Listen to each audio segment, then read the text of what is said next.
बिस्मिल्लाहिर्रहमानिर्रहीम। अस्सलाम वालेकुम मेरे प्यारे बहन भाइयों। हज़रत नूह अलैहिस्सलाम अल्लाह ताला के रसूल थे। इन्हें एक ऐसी कौम की तरफ भेजा गया जो शिर्क करती थी। हज़रत नूह अलैहिस्सलाम की कौम जिन बुतों की पूजा करती थी। शैतान ने उनके दिलों में ये ख्याल डाला कि तुम्हारे बाप दादा ने ये बुत ऐसे ही नहीं बनाए थे, बल्कि अल्लाह ताला ने उन्हें भी कुछ कुदरत और इख्तियार दिया है, इसलिए तुम उन बुतों से दुआएं मांगा करो और इनकी पूजा किया करो, ये तुम्हारी मुश्किलात को दूर करेंगे। इस तरह लोग शैतान के बहकावे में आकर उन बुतों की पूजा करने लगे और अल्लाह ताला के साथ शिर्क करने लगे। हज़रत नूह अलैहिस्सलाम ने 950 साल तक अपनी कौम को एक अल्लाह की इबादत की दावत दी। उन्होंने अपनी कौम को अल्लाह ताला के साथ शिर्क करने और बुतों की पूजा करने से मना किया। आप अलैहिस्सलाम ने अपनी कौम के अफराद को फर्दन फर्द भी समझाया और सबके सामने भी, दिन में भी समझाया और रात में भी, लेकिन कौम ने उनकी बात ना मानी। कौम ने आप अलैहिस्सलाम को तरह तरह की तकलीफें पहुंचाई और आप अलैहिस्सलाम का मजाक उड़ाया। हज़रत नूह अलैहिस्सलाम ने अपनी कौम से फरमाया, ऐ मेरी कौम, तुम अल्लाह की इबादत करो, तुम्हारा इसके सिवा कोई माबूद नहीं।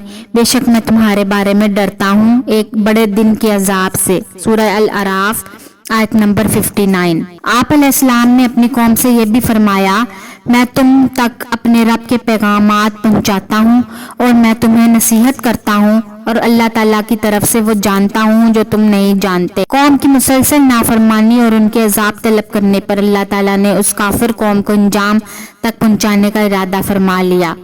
फिर हज़रत नूह अलैहिस्सलाम की तरफ वही फरमाई गई, आप अलैहिस्सलाम की कौम में से मजीद लोग ईमान नहीं लाएंगे।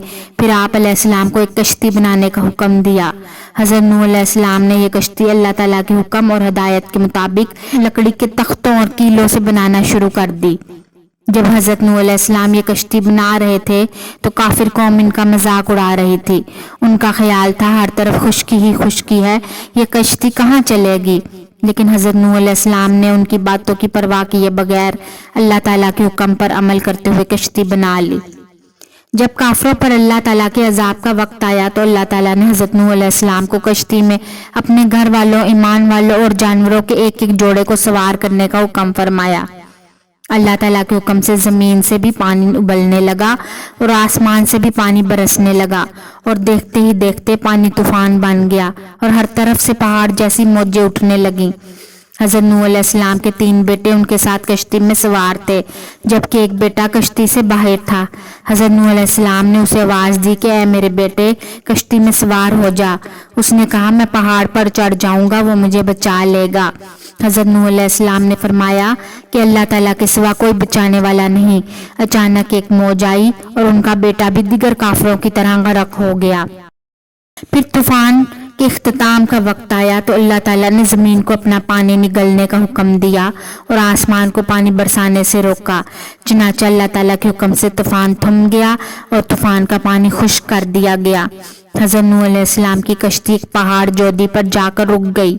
कश्ती में बच जाने वाले लोगों ने अल्लाह ताला का शुक्र अदा किया और अल्लाह ताला की फरमाबरदारी में ज़िंदगी गुजारने लगे। हज़रत नूह अलैहिस्सलाम के बाद उनके ईमान लाने वाले 3 बेटों से इंसानों की नस्ल चली। इसी तरह हज़रत नूह अलैहिस्सलाम को आदम सानी भी कहा जाता है। हक की दावत देते हुए हज़रत नूह अलैहिस्सलाम की साबित कदमी अपनी मिसाल आप है। उन्होंने हर तकलीफ और मशक्क़त को बर्दाश्त किया, लेकिन अल्लाह ताला के दीन की तबलीग से पीछे ना हटे। आप अलैहिस्सलाम की ज़िंदगी से हमें यह सबक मिलता है कि हम हक पर साबित कदम रहें और इस रास्ते में आने वाली तकलीफ को सब्र के साथ बर्दाश्त करें।